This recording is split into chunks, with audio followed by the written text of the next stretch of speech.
আসসালামু আলাইকুম। তো আজকে হচ্ছে ফুচকা বানানোর মশলা রেডি করছি। তো ফুচকা বানানোর জন্য আমি কি কি মশলা নিলাম এটাই আপনাদেরকে আজকে শেয়ার করব। তো এমন কোনো বাচ্চা নেই কি বড়রা বলেন সবারই ফুচকাটা খুবই পছন্দ। তো রাস্তায় তো ফুচকা দেখলে সবারই জিভে জল চলে আসে। তো আসলে কি বাসায় যদি ফুচকাটা মেক করা যায় তো শরীরের জন্য অনেক ভালো, কিন্তু আসলে আমরা ওইভাবে টেস্টটা পাই না ফুচকাটার।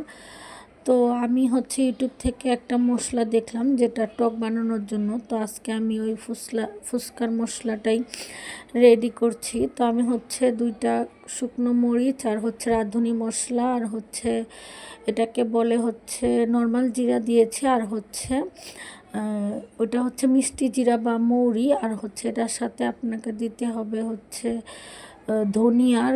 তো ধনিয়াটা হচ্ছে আমার বাসায় ছিল, তো আমার মনে হচ্ছে ধনিয়াটা যেন কেমন হয়ে গেছে, মানে একটু কেমন যেন ফাকুন্দা হয়ে গেছে, তো আমি ধনিয়াটা নেই নাই।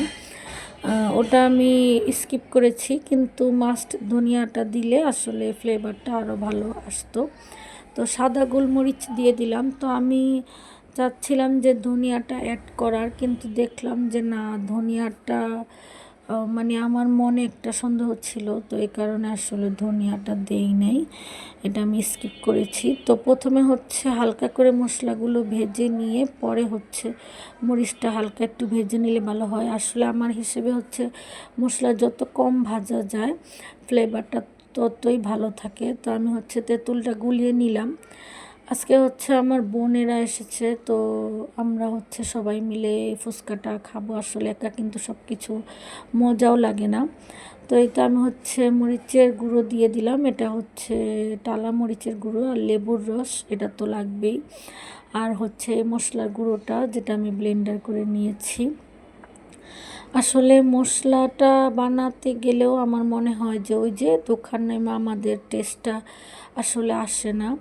তো পেঁয়াজ তো লাগবেই। তো আমাদের ফুচকাটা হচ্ছে ওই যে বেলপুরি টাইপ, যেটা ইন্ডিয়ান স্টাইলে বলে, ভাজার পরে ওইটাই আমরা আজকে ফুচকা বানিয়ে খাবো।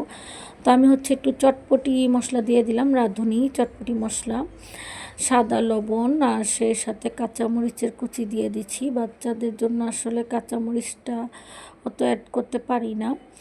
তো নাগামরিচ বা বোম্বাই মরিচ যাই বলেন আপনারা দিতে পারেন। আর এটার সাথে হচ্ছে আমি ওই গরম যে ঘুগনি বা ডাবলি ডাল ওইটাকে আমি অ্যাড করলাম, যাতে আমার টকটা একটু ঘন হয়, আর সাথে একটু ম্যাগি মশলা আর এলো সাদা চিনি দিয়েছি। তো এই তো আমার টকটা রেডি। এখন হচ্ছে আমাদের খাওয়া দাওয়ার পাড়া। এই যে আমার ভাগ্নি হচ্ছে ফুচকাটা ভেজে নিয়েছে, ভাগ্নি আর মামি দুইজনে মিলে। তো সবাই মিলে খাওয়ার আনন্দটা কিন্তু একটু অন্যরকম, জানি না কে কীরকম ভাবে নিবেন। আমরা ওইভাবে ডেকোরেশন করার সময় পাইনি, আসলে বাচ্চারা ফুচকা বলতেই পাগল, সবার বাসায় এরকমই। তো যে যেভাবে পারছি খেয়ে খেয়ে ফেলছি। তো আসলে সবার সাথে খেলে না খাবারের মজাটা অন্যরকম হয়ে যায়। আজকে এ পর্যন্ত। আসসালামু আলাইকুম।